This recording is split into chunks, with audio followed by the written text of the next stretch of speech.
हज़रत शेख अब्दुल हक मुहद्दिस देलवी रहमान मदारिज अन्नुबुव्वत में लिखा है,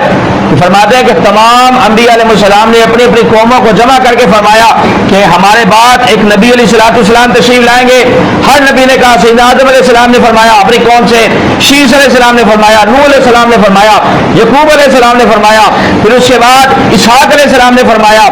इस्माइल अलैहिस्सलाम ने फरमाया, आपके दादा जान इब्राहीम अलैहिस्सलाम ने भी आपकी खुशखबरी अता फरमाई, और फिर सबसे बढ़कर ईसा अलैहिस्सलाम ने भी अपनी कौम को फरमाया कि मेरे बाद एक महबूब अलैहिस्सलाम तशरीफ लाएंगे। और ईसा अलैहिस्सलाम का फरमान अल्लाह रब्बुल आलमीन को इतना पसंद आया कि खालिक कायनात ने उसे अपनी लारई किताब कुरान मजीद में नाजिल फरमा दिया। ईसा अलैहिस्सलाम ने अपनी कौम को जमा करके फरमाया,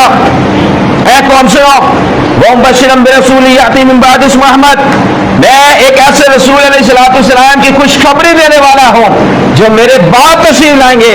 और उनका नाम पाक अहमद सल्लल्लाहु अलैहि वसल्लम होगा। बच्चों के नाम पैदाइश के 7वें दिन माँ बाप रखते हैं, बच्चों के नाम पैदाइश के 7वें दिन माँ बाप रखते हैं,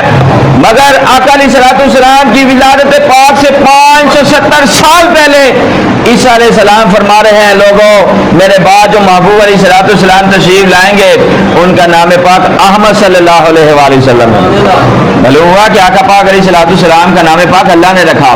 कब रखा ये रखने वाला जाने, और ये भी मिलासीफ है। फर्क सिर्फ ये है कि वो अपने मजमू में ये फरमाते थे वो तशरीफ लाएंगे, हम अपने मजमू में कहते हैं वो तशरीफ ले आए हैं।